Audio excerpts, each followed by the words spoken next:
estamos nas ondas, queridos companheiros e companheiras, camaradas, assinantes do canal. Vai aqui um beijo no coração gigante de todos vocês, meu muito obrigado pelo carinho, pelo apoio. Não tem como pagar. Vou estar sempre em dia. Nós estamos aqui reunidos hoje para o capítulo 3. Deixa eu beber uma água, que eu estou com a garganta e a língua bem ruim. E o mal estou conseguindo falar.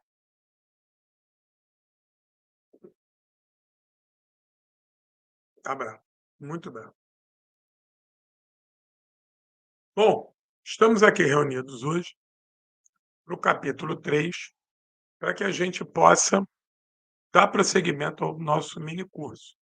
O capítulo 1 já está lá, o capítulo 2 está também. Peço aos companheiros e companheiras que assistam e que me dêem um retorno, se está legal, se não está, como é que vai, se vai bem, se vai mal. Me dá lá um alô, porque isso é uma introdução, digo a vocês, né? Depois que a gente fizer esse curso introdutório, a gente vai pegar cada fase da Segunda Guerra Mundial e vamos ampliar a discussão. Inclusive, vamos fazer isso sobre a questão da política nacional, política internacional. Nós vamos avançar bastante com essa coisa do mini curso, né? Do objetivo da aula, da gente aprimorar a formação. Bom, pedir mais uma vez a vocês aqui, ó, os livros desse ínclito professor, R$ 80 com frete grátis. Me ajuda aí, por favor, me ajuda muito. Se vocês comprarem esse livro, para que a gente possa fazer o livro novo. Eu vou botar aqui no final a capa do livro novo, está maravilhosa, todos vão amar. Então, está aqui R$ 80 com frete grátis para todo o Brasil. Exército Vermelho e a Mira de Vargas, uma aula sobre o Brasil na Segunda Guerra Mundial, com muitos documentos inéditos. E aqui o Aço Vermelho, para a gente conhecer a epopeia soviética na Segunda Guerra Mundial. Pois bem, também tem as nossas plaquinhas, peço a vocês que me ajudem aqui com a compra das nossas plaquinhas. Deixa eu botá-las aqui, ó.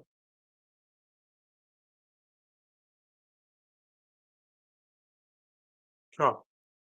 Entre em contato comigo, que eu explico o preço, os descontos são progressivos, sinaliza quanto fascismo. São placas muito bonitas, também da Segunda Guerra Mundial, da União Soviética e de cidades aí importantíssimas que têm um papel de resistência fera. Para a turma que é assinante do canal, eu estou aqui dando um alô no sapatinho. Eu ainda tenho algumas poucas enciclopédia Guerras e Revoluções. Então, quem não comprou e tem interesse, são 3 livros por R$ 100. Tu não vai achar isso em lugar nenhum. O frete é grátis para a região sul e sudeste. Então, elas são enciclopédias de verbetes. São obras para consultas sobre guerra. Tudo sobre guerras e conflitos durante todo o século XX e até o início da Guerra da Síria no século XXI. Vale muito a pena. Show! Essas enciclopédias são fantásticas. Compra comigo. Quem não é da região sul e sudeste, manda o CEP, que é o coto, que o preço muda pouquinho. 20, 30, no máximo R$ 40. Viu? Mas, de qualquer maneira, vai valer a pena tu pagar, se não for da região sul e sudeste, mas R$ 40 tu vai ter 3 livros gigantescos. São 2 quilos e tanto, 2,3 kg e pouco, só de livros. 1.400 e tantas páginas. Então, vai com tudo. Bom, para você comprar isso tudo, você vai vir aqui, ó, nesse número de WhatsApp, que também é Pix, para tu ajudar o canal. Ajuda aí, por favor. Bota aí qualquer merreca, onde pinga não seca, mas não posso ajudar, mas quero comprar o material. Ajuda pra caramba também. Fala comigo aí pelo WhatsApp, e aí você compra placa, livro, enciclopédia, fala comigo, tira alguma dúvida, dá alguma sugestão, fica à vontade, certo? Então tá bom. Para começar os trabalhos, a única coisa que eu vou pedir de vocês é que senta o dedo no gostei. Essa live aqui é para os assinantes. A live 2, que era para ser só para os assinantes, eu cadastrei errado, ela depois ficou para o público, mas eu já travei de novo, e essa daqui não vai para o público, não vai ter esse erro, como não teve na número um. Então aconselho lá, assiste a número um, assiste a número 2, assiste a número 3, que é uma pegada bacana sobre Segunda Guerra Mundial, certo? Então esse nosso terceiro encontro, gente, eu vou dar sempre uma paradinha aqui para água, que a minha garganta está doendo muito, a minha língua está doendo muito, eu não sei o que que houve. Se foi uma afta, se foi uma inflamação, não sei. Vou no médico amanhã para descobrir o que que aconteceu. A dor eu não estou conseguindo engolir nem falar, mas não vou deixar vocês sem a live mesmo, não vou mesmo. Então, hoje nós vamos falar de África. Vamos falar nessa parte 3 sobre a África, né? Como é que ficou a África nesse contexto da Segunda Guerra Mundial? Era um continente importantíssimo naquele momento, por conta do petróleo, que você tinha ali no Egito e na Líbia, e você tinha a ligação no Mediterrâneo, que encosta lá na Europa, né? Vamos botar aqui o mapa aqui, para a gente entender onde é que a guerra foi determinante, ó. Deixa eu botar aqui, só para a gente compreender o mapa. Aqui, ó. Esse aqui é o mapa das operações na África do Norte. Foi onde, de um lado, italianos e alemães, e do outro, ingleses, estadunidenses, tropas francesas que estavam no Marrocos, e também você vai ter aí tropas gregas, neozelandesas, toda essa turma que era ligada aos franceses vai mandar um pouquinho de tropa aí para canadense, para lutar junto com os britânicos aí nessa região. Repara que esse norte da África ele é importante porque ele encosta ali na Europa, ele está a um pulo da Sicília, você tem as Sardenhas, né, você tem Gibraltar e você tem a Península Ibérica. Portugal e Espanha, apesar de estarem neutros na guerra, tinham governos fascistas que apoiavam Hitler, Franco e Mussolini, perdão, Franco e Salazar, não enganavam ninguém, que estavam ali do lado de Hitler e Mussolini para tudo que fosse preciso. Havia uma dívida de Francisco Franco muito grande, porque a Guerra Civil Espanhola foi ganha pelas forças franquistas por causa do apoio que Hitler deu, materialmente e também com a Legião Condor, com a aviação, que deu total apoio às forças franquistas, às forças fascistas. A Itália também deu total apoio a Francisco Franco e a Salazar. Então, a vitória de Franco na Guerra Civil Espanhola, ela colocou a Espanha devedora de Hitler. Ela declara guerra à União Soviética, a Espanha declara, inclusive manda tropas, a Divisão Azul, que vai lutar toda a campanha do leste, vai lutar às portas de Moscou, vai lutar em Stalingrado, vai sitiar Leningrado, vai lutar em uma pregada de lugares. Inclusive, você vai ter soldados da Legião Azul, quando a guerra já estava perdida, que Francisco Franco pediu a Hitler para retirar suas tropas, e Hitler permitiu, você vai ter centenas de combatentes espanhóis que vão se negar a voltar para casa. Eles vão fazer questão de ficar até o fim com Hitler. Você vai ter tropas espanholas da Divisão Azul que vão estar lutando em maio de 1945 em Berlim, defendendo Berlim.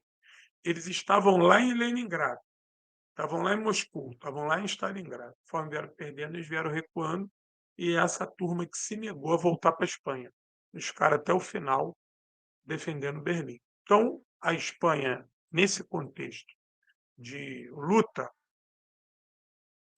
no norte da África, a Espanha deu total suporte, inclusive ela vai ocupar uma parte do Marrocos, Marrocos espanhol, né, que hoje é o Sarauí.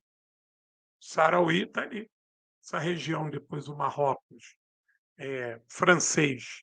França vai desocupar o Marrocos vai querer unificar todo o seu território e essa região do Sarauí vai sair do domínio espanhol para o jugo marroquino, que é uma demanda até hoje da turma de Sarauí, da sua independência, que era esse Marrocos espanhol do período da guerra. Por que a guerra na África é importante? Mussolini e Hitler mandaram tropas para lá. Na divisão entre a turma do eixo, Berlim, Tóquio, Roma, o chifre da África ficaria com a Itália. A Itália, majoritariamente, comandaria essa região. Por quê? Porque Mussolini tinha a intenção de reeditar o Império Romano, o chamado Mare Nostrum, como os romanos chamavam o Mar Mediterrâneo, Mar Nosso. Mare Nostrum é como os italianos definiam essa região. Não só a parte marítima, né, mas também todo o seu litoral. Então, Mussolini queria reproduzir o Império Romano e ele precisava voltar para a África, que isso tudo aí fez parte da expansão, né, máxima. Deixa eu ver se eu tenho um mapa aqui para mostrar para vocês do Império Romano. Mapa.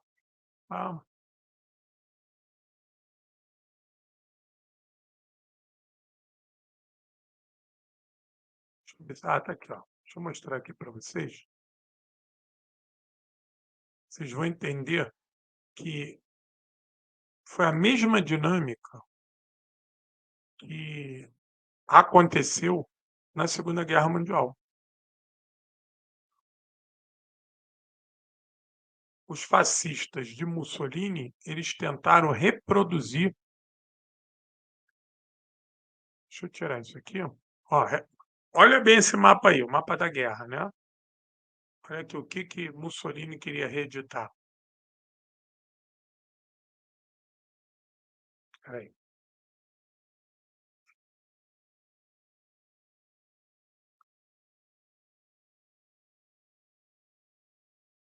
Ó, Mussolini queria reeditar isso. Isso é o mapa do Império Romano. Entendeu? Cartago, isso é o máximo da expansão do Império Romano, o ápice, né, do Império Romano. Então, Mussolini tinha essa intenção com relação ao Mediterrâneo. E a Itália, perdão, a Alemanha ia ficar com o leste. O leste europeu era alemão. E a Alemanha iria ajudar a África a conquistar esses territórios e, principalmente, ia ser parceira na exploração do petróleo. O petróleo ia ser dividido. Mas o território, o comando, a administração, a suposta nova colonização seria tudo por conta dos italianos. Os italianos é que iam administrar essa região. Tanto que os italianos fazem aquele movimento de invadir a Etiópia, né? Ali já acende o sinal de alerta de Hitler, porque não foi tão fácil para a Itália invadir a Etiópia, né? A Itália de Mussolini, e toda essa campanha da África, no primeiro momento, o pai do Mussolini, não foi tão fácil assim quanto se esperava. O exército italiano, um exército maior, cerca de 300 mil homens, com aviões, tanques, armamento moderno, e passaram sufoco aí nessa luta aí para tomar essa região. Isso já chamou a atenção de Hitler. Mas Hitler foi parceiro, tanto que os alemães vão criar uma divisão só para cuidar da questão africana, que é o African Corps. Deixa eu botar aqui para vocês verem. Eu acho que todo mundo já viu aquele símbolozinho, que é um coqueiro com a suástica. Aquilo ali é o African Corps. O que tem de curioso no African Corps, né? É uma divisão, olha aí, ó. Esse é o African Corps. É uma divisão do exército alemão, da Wehrmacht, que ela vai se especializar nessa região desértica. Então, eles vão ter, já nesse momento, o motor do Fusca. A turma que conhece o Fusca sabe que o Fusca é refrigerado a ar, não é refrigerado a água. Então, é um motor ideal para o deserto, porque tu não precisa de água. Ele vai andar em altas temperaturas se autorrefrigerando. E o chassi do Fusca é feito de uma maneira primeiro, a aquaplanar, por causa das caixas de ar, né. E segundo, que a disposição dos eixos era difícil o Fusca atolar, até hoje. Vê que a turma pega o Fusca e anda para lá, anda para cá, é difícil o Fusca atolar. Então, esses veículos, não só o Fusca, mas todos esses veículos da Volkswagen, eles foram projetados para essa guerra no deserto, que você tem não só o calor escaldante e pouca água, mas você tem a interferência da areia em muitas partes do carro. E isso é um complicador terrível. Tanto que na Primeira Guerra do Golfo, você vai ter vários circuitos, várias partes elétricas de tanques e veículos estadunidenses e ingleses que vão ter dificuldade, vão inclusive dar curto, por causa do contato dessa areia fina entrando nesses componentes eletrônicos. E depois eles melhoraram isso para a segunda campanha, criaram telas e filtros, mas no primeiro momento eles tiveram dificuldade. A sorte que essa época aí, na década de 40, os carros eram massivamente e maciçamente mecânicos, né? Você tinha pouquíssimos componentes eletrônicos aí, então a areia, mas tudo aí foi pensado também a ter pouca interferência da areia na transmissão, nas partes moles, as partes com lubrificação. Então, o African Corps seria uma das poucas unidades militares da época pensadas para aquele tipo de terreno. É curioso você ver os alemães de bermuda, né, lutando de bermuda, e aí isso depois os ingleses e os estadunidenses vão também criar uniformes propícios para o deserto. O problema não era só que a calça eh eh, esquentava, não era só isso. O problema era a presença da areia, né, a areia incomodava muito. E então eles começaram a criar essas bermudas e tem uma hora que você vai ter exército de bermuda dos 2 lados. Então isso foi uma tentativa de adequação ao terreno. Hoje é comum você ter exércitos especializados para o terreno, com equipamento, treinamento, mas na época isso era uma novidade. Nessa foto aí você pode ver que devia estar um sol miserável, mas eles estão de casacão, estão de casaca aí, ó. O Para quê? Para se proteger do sol. E depois eles passaram a fazer roupas, sim, que cobriam o corpo todo, mais leve, não essas roupas de inverno, né, devia ser um inferno com isso aí. Então, os alemães, eles vão ter uma grande liderança aí, que é o Rommel, Erwin Rommel, marechal de campo Erwin Rommel, que ganhou o apelido de Raposa do Deserto. Por quê? Porque na primeira fase da campanha, a luta na África, ela começa a partir de 1940. Ela vai de 40 a 43. Os Estados Unidos, eles ajudam os ingleses desde o início, financeiramente e com material, mas o envolvimento estadunidense é só a partir de 42. Só a partir de 1942 que você vai ter tropas estadunidenses lutando na região, né. E isso depois, a turma que gosta de filme, depois procura os filmes mais antigos. Tem um filme Raposa do Deserto, tem o Rato do Deserto, tem Tobruk também, tem um outro filme Matilda, que conta a história do tanque inglês Matilda. Tem muitos filmes bacanas, né, todos eles, a maioria deles, todos não, mas a maioria deles, glamourizados, feitos por Hollywood na época da guerra e logo depois, então tem toda aquela carga cultural. Mas é legal assistir para vocês verem equipamentos, tropa, os combates, a batalha de El Alamein, o Passo de Kesselring, a batalha de Tobruk, tudo isso é legal nesses filmes, para quem gosta de Segunda Guerra Mundial, também tem um pouco de abstração. Então, logo no início, os combates vão ser ingleses versus italianos e nazistas. Por quê? O Egito era da Inglaterra. A Inglaterra estava no Egito. A Inglaterra estava na Líbia. A Inglaterra e a França estavam na Tunísia. O Marrocos, ele era francês. Então, a entrada dos italianos ali, né, a partir da Etiópia, é uma tentativa de tomar aquela região e desalojar de lá os aliados. Até porque os franceses que estavam no Marrocos, eles não vão aderir ao governo de Vichy. Não vão. Eles vão se tornar a tal da França livre. Vão ficar do lado dos aliados. Isso é um duro golpe para as forças nazistas que acreditavam que esses franceses, esse grande contingente militar francês, iria seguir a França continental depois da conquista dela pelos nazistas, mas isso não aconteceu. Então havia uma preocupação por parte dos aliados muito grande que os nazistas continuassem avançando na África. Isso era um terror dele, porque eles iam se apossar de grande quantidade de petróleo e iriam passar a ameaçar não só o Mediterrâneo, mas o Oceano Atlântico, porque se eles dominam, quer ver? Deixa eu pegar aqui um mapa aqui para pegar um mapa aqui do Atlântico Sul.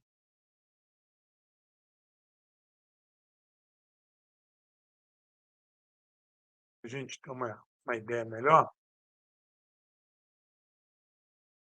Aqui, ó.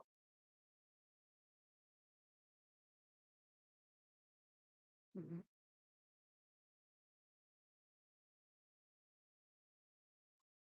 Aqui, ó.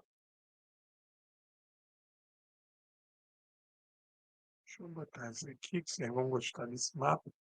Eu vou botar esse aqui também. Ó, deixa eu botar aqui para vocês terem ideia do pavor que isso estava causando nos aliados, inclusive no Brasil. Vou explicar onde é que o Brasil entra nessa história aí. Aqui, ó. Se, se o eixo, se as forças do eixo dominassem o norte da África definitivamente, olha como é que ia ser a situação. Todas essas rotas iam estar prejudicadas, ou seja, todo o comércio do Atlântico Sul, Brasil, Argentina, Guianas, que na época era colônia francesa, inglesa e holandesa, todo o Caribe ia estar ameaçado. O Nordeste brasileiro, mais ainda. Por isso que havia o temor, inclusive, da posição que o Brasil iria tomar. Existia um plano do governo americano para tomar o saliente nordestino, tomar o litoral nordestino brasileiro. Porque se o Brasil se colocasse à disposição do eixo, olha onde é que fica o Brasil, olha onde é que fica o saliente nordestino e olha onde é que ficam os Estados Unidos. Então, o Vargas tem acesso a esse plano e ele fica um tanto chocado com isso. Mas não foi por causa disso que ele se uniu aos aliados, não. Esse plano já existia de muito tempo e era um plano defensivo dos Estados Unidos. Gente, desculpa, que a minha garganta está muito mal. E o Brasil passou a temer que uma vitória das forças do eixo no Marrocos poderia fazer com que as forças do eixo descessem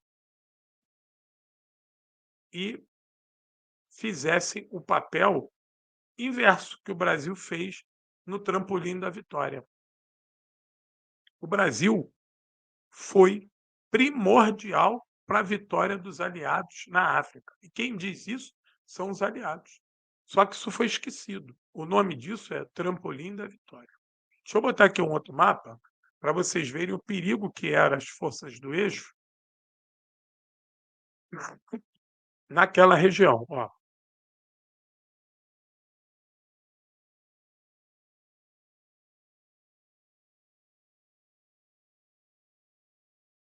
Esse mapa aqui mostra um pouquinho a ligação do Rio de Janeiro com a Cidade do Cabo. Os 2 mapas que eu botei são mapas de rotas coloniais, mas o terror é esse aí, ó. Olha como é que o Brasil está colado com a África, olha como é que o Nordeste está ali pertinho da África. O medo é que, se os nazistas se impusessem naquela região, eles fariam o trampolim da vitória ao contrário, seria o trampolim da derrota. Nossa. Por isso que o saliente nordestino era tão importante para a defesa continental. Por isso que os Estados Unidos tentou, de todas as maneiras, angariar o apoio brasileiro. Por quê? Porque o saliente nordestino, a base de Parnamirim, é o ponto mais próximo das Américas para a África.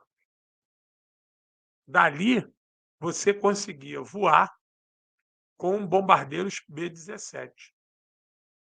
No máximo, tu ia fazer uma escala nos Açores, mas você já conseguia voar com bombardeiros dali direto para a África. Então, isso era um grande avanço. Isso era um... Deixa eu botar o mapa aqui do trampolim da vitória para vocês verem. Ó.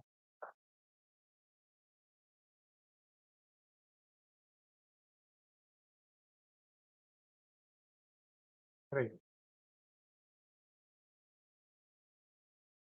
Isso na época foi tão celebrado, tão celebrado, tão celebrado pela, pelos Estados Unidos, que isso rendeu uma série de reportagens e homenagens ao Brasil, porque sem a posição brasileira, sem que o Brasil permitisse o uso da sua base no Nordeste, não teria como suportar a luta na África. Não teria. Você não teria como dar suporte às suas tropas na África. Então, isso é uma coisa que os Estados Unidos celebrou e, no final da guerra, reconheceu. Sem o trampolim da vitória, sem o que o Brasil ofereceu na Segunda Guerra Mundial, não teria sido possível você travar aquele volume de combate e provavelmente, estou dizendo que iria perder, mas provavelmente ia ter que se gastar mais gente, mais tropa, teria mais sofrimento e correria o risco de ser derrotado. Entendeu? Correria o risco de ser derrotado. Deixa eu ver se tem mais alguma imagem bacana, só para vocês terem ideia como é que, na época, isso foi muito saudado, muito, muito, muito, muito.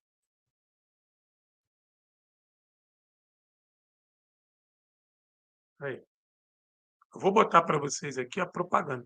Só que, ao acabar, o que me choca, e a gente hoje aqui vai falar disso, é que é o seguinte: os Estados Unidos e a Inglaterra falam muito até hoje da campanha da África.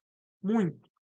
Apesar de ter, é considerado um teatro de operações secundário.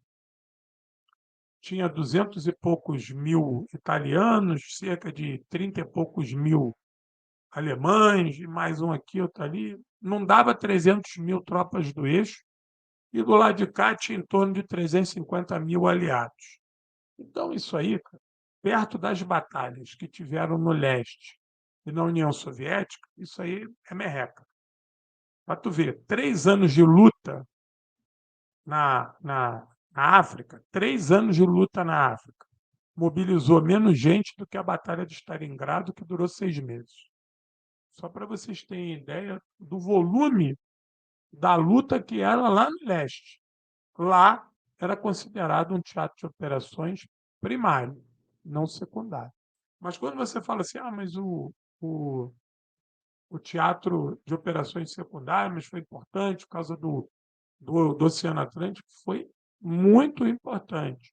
Só que pelo volume de tropas e o que tinha em jogo, era pequeno perto do leste. Eu ampliei aqui o cartaz, ele perdeu um pouco a qualidade. Mas isso aqui é da época, ó, trampolim da vitória, a base de Parnamirim para a África. Deixa eu ver se eu vou botar um outro cartaz, isso aí é da época, 1942. Aqui, ó. Aí você tem até cordel, olha aqui. Eu achei esse cordel aqui que é bem bacana.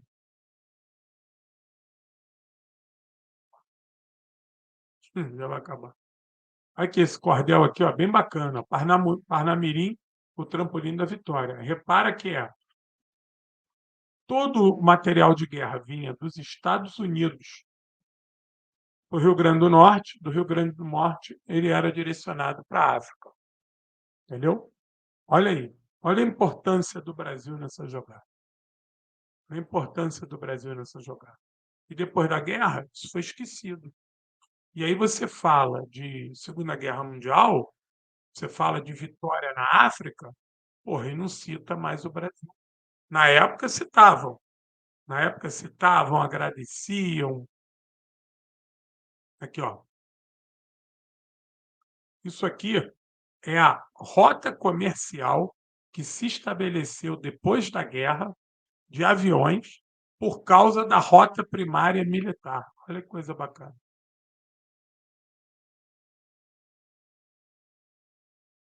Aqui, ó. Essa era a rota que a companhia italiana fazia. Depois se tornou uma rota comum, entendeu? Olha aí a rota. Era o trampolim da vitória. Vê que o avião vinha lá da África, lá da Itália, vinha beliscando a África e voava para o Brasil. Isso aí mostra, né, como é que esse trampolim da vitória era importantíssimo.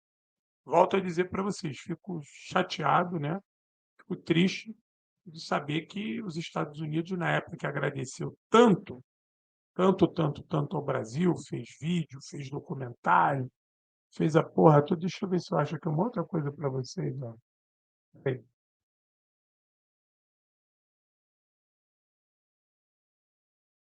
Foi completamente esquecido.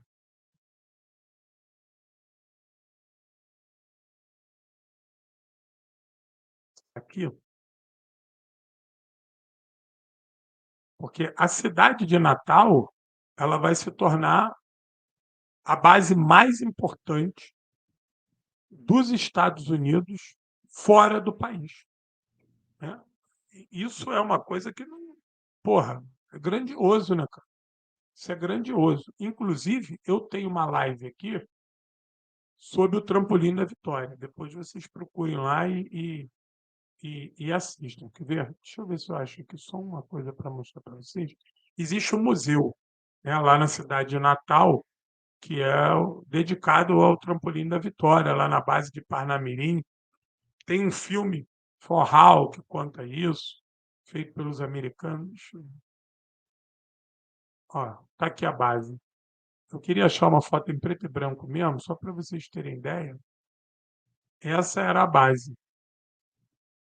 Depois ela foi ampliada, ampliada e ampliada e se tornou uma gigantesca rota. Tudo que ia para a Europa passava primeiro pela África e, obviamente, pela base de Parnamirim a Natal. Essa ali era a base. Então, eles ampliaram, criaram várias pistas de pouso, tinha avião Catalina, hidroavião, trouxeram a quarta frota americana, junto com grandes formações inglesas, protegiam a região.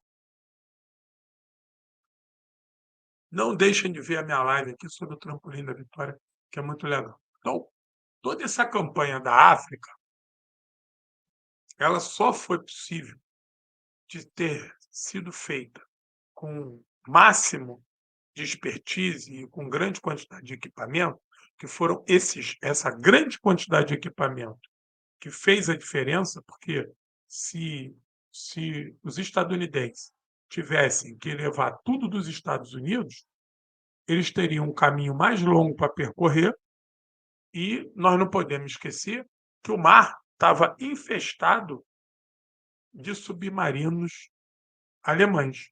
Foi no ano de 41 e 42 que o maior número de navios brasileiros foram afundados. Ao todo, o Brasil perdeu 35 navios durante a guerra. Só um era militar, o Bahia, que ele foi perdido durante a guerra, mas ele não foi afundado. Ele afundou por causa de um acidente no paiol, as munições explodiram e o navio foi a pique perto da África. Mas os outros eram navios civis, mercantes e de passageiros, e nós perdemos mais de 1.000 brasileiros. Mais de 1.100 brasileiros foram mortos pelas ações de submarinos alemães e às vezes italianos, mas a maioria, 99% das operações eram submarinos alemães aqui no Atlântico, né? E matando a maioria de civis, grande quantidade de mulheres, crianças que eram passageiros desses navios. Por quê? Porque no Brasil não tinha estrada. Então você usava muito a rota marítima para ligar o sul e o norte do país. Então, o norte e nordeste, para se conectar com o sul, sudeste, era comum você fazer isso de navio, porque você aproveitava o transporte de cabotagem. Então, era comum você ter navio misto, metade de carga, metade de passageiro. Deixa eu ver se eu tenho um mapa aqui eh, das, do afundamento dos navios brasileiros, para vocês terem ideia.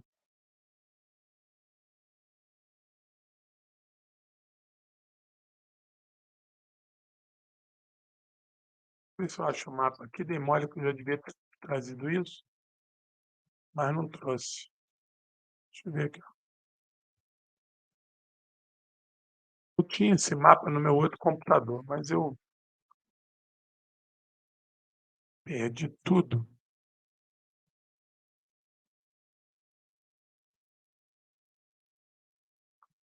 Deixa eu ver se esse aqui é. Não, não está aqui. Eu tinha um mapinha bem legal para a gente ver a história do afundamento de todos os navios brasileiros, né, e aonde eles foram afundados. A maioria deles no Atlântico Sul. Acho que está aqui. Está aqui. Você teve navios brasileiros afundados na costa brasileira, no Caribe e lá nos Estados Unidos. Quer ver? 1, 2, 3, 4, 5, 6, 7, 8, 9, 10, 11, 12, 13, 14, 15, 16, 17, 18, 19, 21, 22, 23. Não, aqui ainda está faltando. Os que foram afundados lá em cima não estão aqui. Os que foram afundados perto dos Estados Unidos não estão aqui nesse mapa. Eu vou botar aqui para vocês verem, mas não estão aqui. Aqui, ó.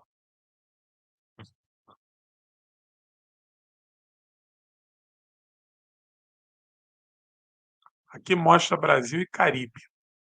Costa brasileira e Caribe. Então, era uma área infestada de submarinos, uma área perigosíssima. E os Estados Unidos, quanto menos tu ficasse no mar, melhor. E a base de Parnamirim, na cidade de Natal, ela permitia que você chegasse na África muito mais perto. E, obviamente, que os aliados estadunidenses e ingleses encheram essa rota de navios e aviões patrulha para que esse trampolim da vitória fosse o mais seguro possível. Então, a vitória na África, ela se deve à base brasileira, né, e isso é uma coisa que foi muito comemorado na época, mas depois caiu no esquecimento. Mas nós não podemos esquecer, porque o quando o Brasil declara guerra ao eixo, a gente vai pagar um preço caro, que é o afundamento dos nossos navios e a perda de navios, suprimentos, toneladas e toneladas de suprimentos nossos, de produtos nossos, de matéria-prima nossa, e mais de 1.100 brasileiros, inclusive crianças, mulheres, idosos. E é esse trampolim da vitória que vai facilitar, eh, que os aliados expulsassem os nazistas de lá em junho de 1943. A vitória dos Estados Unidos e da Inglaterra naquela região em 43 vai permitir que eles, os aliados, ataquem a Sicília e comece aí os preparativos para a invasão da Itália. Aqui, ó, Campanha do Norte da África 42, 43. Aí vocês podem ver um pouquinho nesse mapa, né? Os vermelhos, as setas vermelhas são o desembarque aliado, né? A seta preta é o reforço do eixo chegando, e a segunda batalha de Alamein. Você tem a primeira batalha de Alamein, onde os ingleses não conseguem a vitória, mas na segunda se consegue a vitória. E tem a batalha de Tobruk, né? Você tem a campanha da Tunísia, a Tunísia. É muito importante a Tunísia, porque você vai estar perto da Sicília, e aí você vai inviabilizar que tropas nazistas que estavam na Grécia venham em socorro. Você tem a Líbia, inclusive na Líbia, até hoje, tem áreas do deserto que ainda estão repletas durante tem milhares de minas da Segunda Guerra Mundial, porque a região foi minada, primeiro pelos ingleses, para evitar que os alemães entrassem. Depois que os alemães, no primeiro momento, tomaram, eles botaram mais minas ainda. Então é muito comum você ainda ver regiões gigantescas do deserto líbio com sinalização de minas, minas anticarro e antipessoal da Segunda Guerra Mundial. Por mais que tenham feito várias operações de desminagem, mas depois parou, né? Não havia, porque eram regiões muito desertas, era um deserto, deserto, digamos assim, né? E isso foi ficando. Então você tinha, durante um tempo, grandes operações para remover isso, mas depois isso acabou ficando no esquecimento e serviu. Depois o governo do comandante falecido, comandante Gaddafi, até preferiu deixar aquelas minas ali, que funcionavam também como defensiva, né? Porque qualquer intenção dos gringos de voltar, as minas estavam ali. Por serem velhas, elas estavam cada vez mais instáveis, então mais perigosas. Então acabou deixando e teve uma época até que eu lembro que tinha umas críticas da ONU, que o Gaddafi tinha que terminar, concluir de desminar a região, que poderia animais, pessoas, mas o Gaddafi: "Não, não, deixa ele, depois a gente vê isso".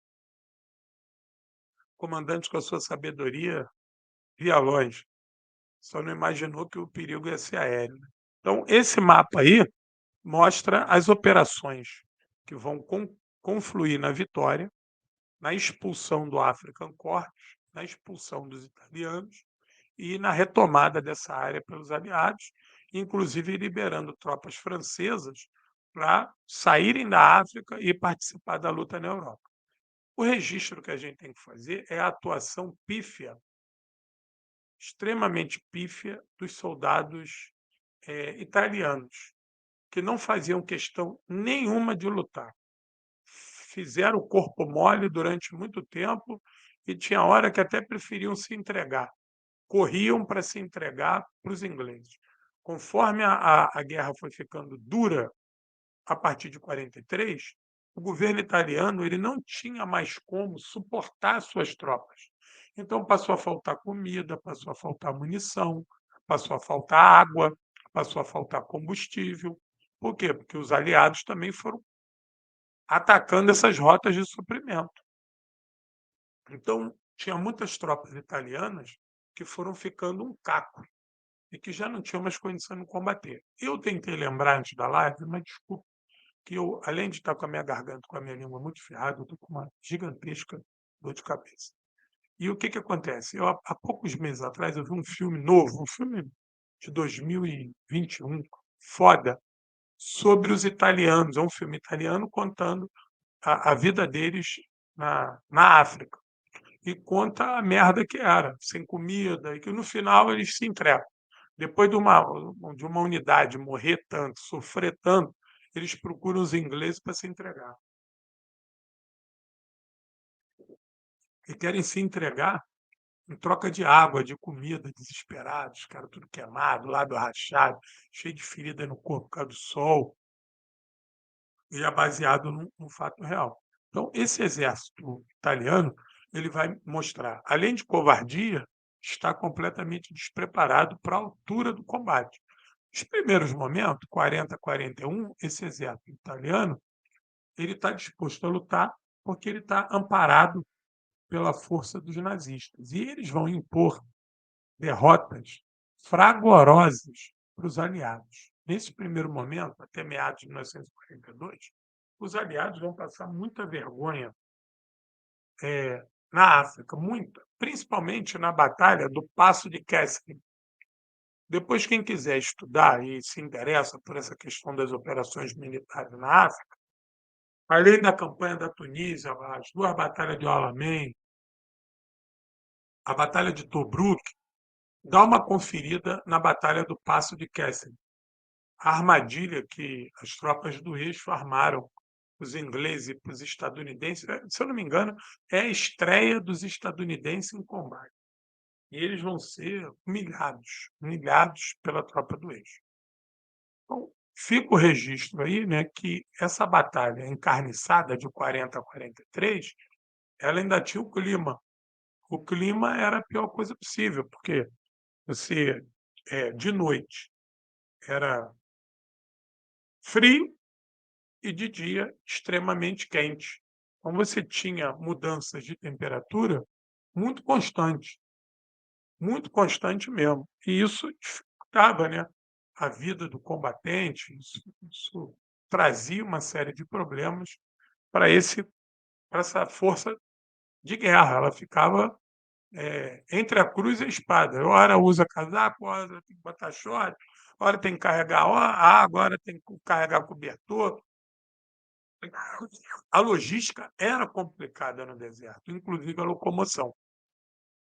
Outra coisa que era difícil no deserto era cavar trincheiras e, devido ao terreno muito plano, apesar das dunas e o vento estar sempre mudando o relevo, havia uma dificuldade muito grande de você obter elementos naturais para você se camuflar, para você se esconder. Tu não tinha árvore, tu não tinha floresta, não tinha grandes montanhas. Então, havia essa dificuldade, porque a tua tropa estava sempre exposta, a tua tropa estava sempre numa planície.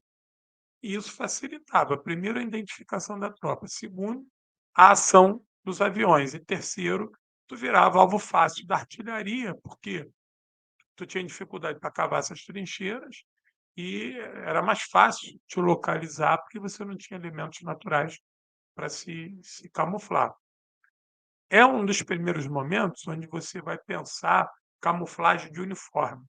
Isso aí já é uma coisa que vinha de muitos anos, mas houve uma tentativa de aprimoramento na Primeira Guerra Mundial, mas na Segunda você já vai ter estudos mais elevados sobre essa questão de você ter uma camuflagem, ter uma roupa que quebre a tua silhueta a partir da geografia. E aí eles vão usar o que o inglês chama de sand, os primeiros uniformes areia, e tan e sand, né? Do inglês, areia e tan, aquele bege mais claro, que você poderia se esconder ali, ficava em contraste, porque ia mandar o cara com uniforme verde olivo, porra, VO, né, o chamado VO, para a areia do deserto, vai localizar esse infeliz muito rapidamente, né. Então, havia já essa preocupação, camuflagem dos veículos, às vezes o veículo não deu tempo de pintar, chegava lá verde, o que eles faziam? Eles molhavam o veículo e jogavam areia e um pouco daquele barro que fica embaixo da areia e sujavam o veículo todo. Era uma maneira de tentar quebrar também a silhueta do veículo com a cor do terreno onde eles estavam lutando. Aqui, deixa eu mostrar aqui para vocês. Essa daqui é a segunda batalha de Alamein. É a batalha que vai ser decisiva, é como se fosse a batalha final que vai garantir a vitória dos aliados e a expulsão do eixo em definitivo. Os alemães vão conseguir evacuar grande quantidade de tropas, mas nem tanto de equipamentos, mas os italianos não. Os italianos vão ser muito cercados, mortos, vão se entregar. A quantidade de italianos que vai ser morto e capturado é muito grande. Até porque a tropa, italiana era muito maior do que a alemã. O Rommel, ele vai ser removido do comando quando ele avisa que a possibilidade de vitória é nenhuma. Ele liga para Hitler, fala da situação. Gente, ó, quem puder dar uma força aí com o superchat, o sticker, ajuda aí a live a render. Ele avisa o Hitler que a possibilidade de vitória era nenhuma. Primeiro que eles não tinham mais combustível, segundo que não tinha munição. E ele pergunta a Hitler: cadê os nossos suprimentos? Cadê a cadeia de suprimento? E o Hitler fala para ele: ela não existe mais. Nós não temos mais como suprir vocês aí. Não tem mais. E você vai ter, na segunda batalha de Alamein, você vai ter tanques alemães parando sem combustível, que virou canhão. Virou canhão, porque ele fica estático, só está funcionando o canhão, a hidráulica do canhão. Ele não tem mais combustível para avançar. E o Rommel reclama muito, muito, muito sobre isso, muito, muito. Ó, então não tem combustível, como é que a gente vai atacar os caras sem combustível? E eu arrisco a dizer que a tropa alemã ela era tão aguerrida naquele momento, tão bem adestrada, que se ela tivesse com a sua capacidade plena de combate, ela teria dado muito trabalho. Essa vitória não teria saído naquele momento ali em 43 não, porque talvez essa tropa nazista liderando esses italianos, que os italianos também foram percebendo que os alemães estavam ficando imobilizados pela falta de suprimento, munição, combustível, então ele falou: "Porra, mas a gente já não está afim de lutar. Os caras que são brabos aí estão fodidos também, então vamos se entregar logo que a gente quer viver". Não era comum, o inclusive os soldados ingleses e os americanos eles eram avisados para não atirar no primeiro momento se visse gente correndo em direção à trincheira, que era para perguntar antes. Se não respondesse, metia a bala, porque a quantidade de desertores era muito grande, toda hora o nego vinha correndo, pulava na trincheira inglesa, um italiano desse, caput, caput, caput, já estou me rendendo e não quero briga e quero só um pedaço de pão e me dá uma caneca de água que eu morri, quero voltar para a Itália. Isso era muito comum. Então, a partir de 42, essas deserções então foram combalindo o exército africano, a unidade africana do exército italiano. Com essa vitória na África e os soviéticos vencendo Kursk, isso vai possibilitar que os aliados façam a Operação Tocha e, a partir daí, comece a invasão da Sicília. É a partir da invasão da Sicília que você vai ter a vitória aliada a ponto de abrir a segunda frente. É óbvio que a gente vai fazer uma live para falar da segunda frente, da safadeza dos aliados de não abrir uma segunda frente de imediato para ajudar os soviéticos. Eu não tenho a menor dúvida disso. Mas, nesse momento aí, o que a gente tem que entender é o seguinte: é a partir da vitória na África que vai liberar tropas aliadas para que elas constituam a invasão da Sicília e, por seguinte, no ano seguinte, constituir o desembarque na Normandia, lá em Calais, na França. Eu vou botar algumas fotos aí para vocês verem o combate na África. Veja que a nuvem de poeira e de areia era uma coisa gigantesca, era difícil você combater nessa região, por causa da areia, era areia no olho, era um cacete, tu tinha que estar com as tuas armas sempre bem limpas, se elas não tivessem limpas, estava sempre engasgando por causa da grande quantidade de areia, né. Ó, aqui é um Panzer alemão pegando fogo e um tanque inglês, se eu não me engano é o Matilda. Foi uma batalha que os tanques foram muito usados, havia um apelo muito grande de tanques, entendeu, muito. Tanques e artilharia, muita coisa. Vê, essa foto aqui, ó, são alemães se rendendo. Não, não, Matilda é esse aqui. Aquele tanque lá, eu acho que é um MK Churchill. Esse é o Matilda. Olha aqui os,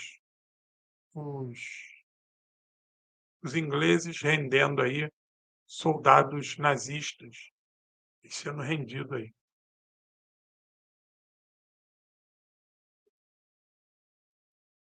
Vou botar uma outra aqui. Aí. Aqui, ó, tropas inglesas. Pelo capacete a gente já vê que são tropas inglesas. Aí, ó, na região do norte da África. Tropas inglesas aí. Como teve também batalha de baioneta, muito.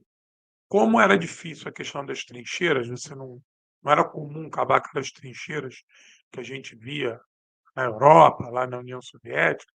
Então o que que acontece? Volta e meia você tinha ataques que você ia atacar a linha do inimigo, chegava lá, essa arma eram armas com pouca munição, né, e a munição acabava e ficava duelo de baioneta, de faca. Foi uma guerra sangrenta. A guerra na África foi uma guerra sangrenta. A característica dela foi de muito sangue. Olha aqui, ó, mais um tanque alemão se rendendo, soldados ingleses, ó. Olha que foto icônica. Cara de baioneta tomando tanque. Ou o tanque acabou a gasolina, ou o tanque já tinha sido bombardeado, aí o cara tem que sair, né? Aí a baioneta ainda serve. Olha que foto icônica, né? Isso deve ser um Panzer III e os ingleses aí tomando o tanque na baioneta. Foto foda, né, cara? Registro foda, né? Aqui, ó, rumando para o cativeiro. Olha aqui as tropas italianas indo para o cativeiro. Repara que você tem a- as fortalezas, né, eram feitas todas de arame farpado. Ó. Aí são tropas italianas, à frente um soldado inglês, é o seu fuzil Enfield, e tropas italianas indo para o cativeiro. Lee Enfield, o nome desse fuzil aí.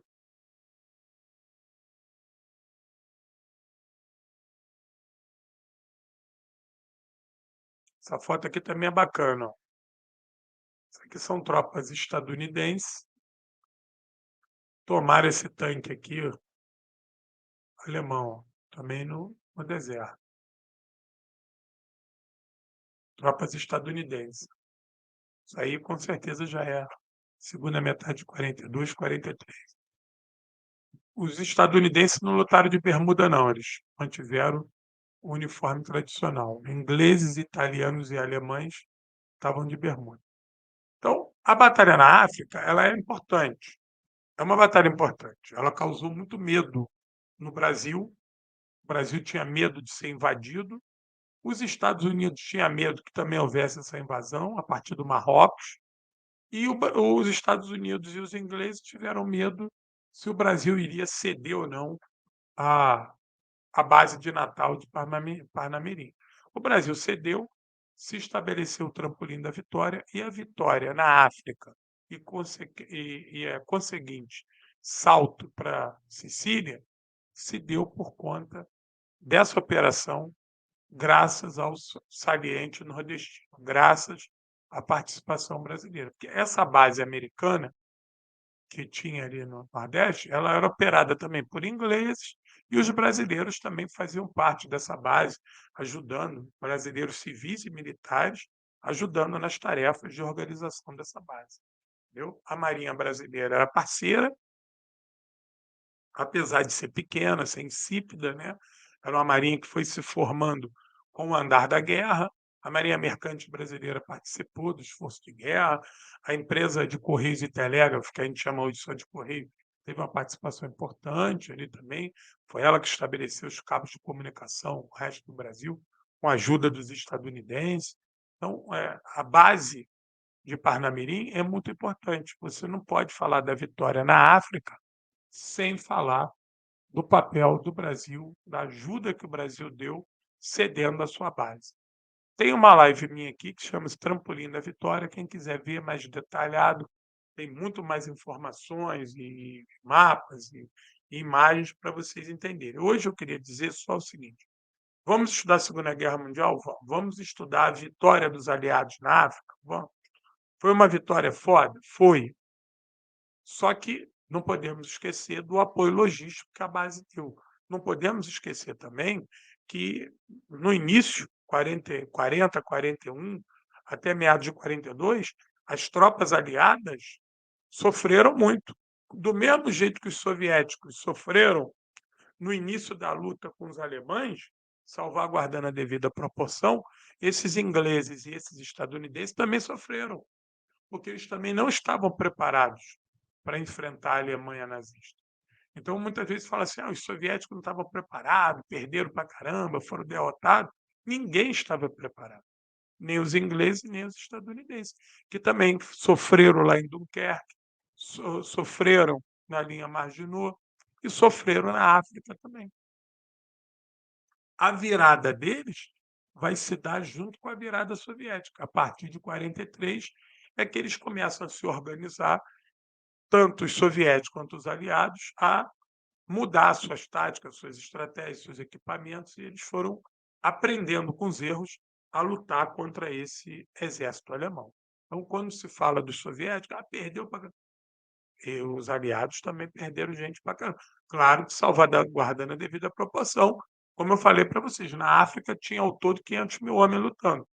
Porra, só dentro de Stalingrado tinham 2 milhões, entendeu? Então, porra, é outra parada, é outra pegada.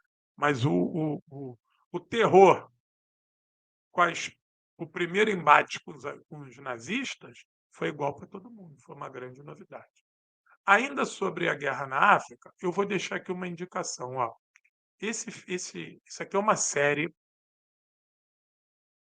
eu vi ela há pouco tempo, não tem nem 1 ano, muito bacana, que ela conta a história real da formação do SAS. SAS é Service Air Special ou Special Air Service, né, Serviço Especial Aéreo dos ingleses. É daí que vai formar a famosa tropa SAS, a partir das operações na África. As forças especiais inglesas, elas têm o seu início com a formação do Service Air Special, né, ou Special Air Service, Serviço Especial Aéreo. E essa série aí, Rogue Heroes, muito bom, que conta a formação dessa turma, como é que eles começam a treinar de maneira diferenciada, eh, operações de comandos, eles são os primeiros comandos na África, e a partir do know-how que esses ingleses vão adquirir na África, lutando como unidades especiais, se portando como comandos, eles vão expandir isso para a Europa e para os outros teatros de operação onde os ingleses vão atuar, né. Então os ingleses foram precursores nessas operações de comandos e a criação disso, criação do SAS, foi na África nessa luta. Então essa série aí é bem legal e eu indico, muito legal, e dá uma ideia como é que surgiu. E na minha época existia uma série chamada Ratos do Deserto. Era um seriado que mostrava exatamente isso, o papel dessas unidades especiais na África. Era uma coisa da década de 50, eu acho, início da década de 60, não tão bem produzido como o que eu coloquei anteriormente, mas eu era fã do Ratos do Deserto. Se eu não me engano, passava no canal 9. Porra, meu irmão, eu não perdia um do Ratos do Deserto, que mostrava essa batalha na África contra os nazistas e alguns episódios eram baseados em fatos reais. Muito bem, vou ficando por aqui, espero que a aula tenha sido boa. A ideia é disparar alguns gatilhos para quem quer avançar no estudo sobre a luta na África, a defesa do Atlântico Sul e o salto que as tropas aliadas dão da África para a Sicília e depois para o continente europeu. Então, boa parte do desejo de Hitler e Mussolini de controlar o Mediterrâneo e ficar com o petróleo da África vai para o beleléu em meados de 43, certo? A partir de 43 também, a partir de meados de 43, a presença dos submarinos alemães no Atlântico Sul já começa a diminuir. Por quê? O aumento das patrulhas anglo-estadunidense, inclusive a brasileira também, vão fazer muitas baixas nesses submarinos e a indústria alemã já não consegue produzir a contento do que se perdia, certo?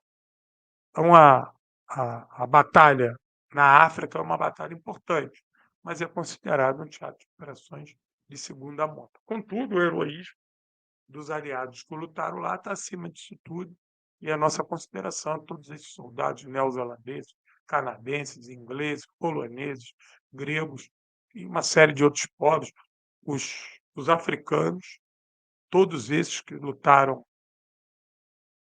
ao lado das forças aliadas, principalmente aqueles de colônia francesa, participaram dessa luta também com muita garra, com muita determinação, não podem ser esquecidos, certo?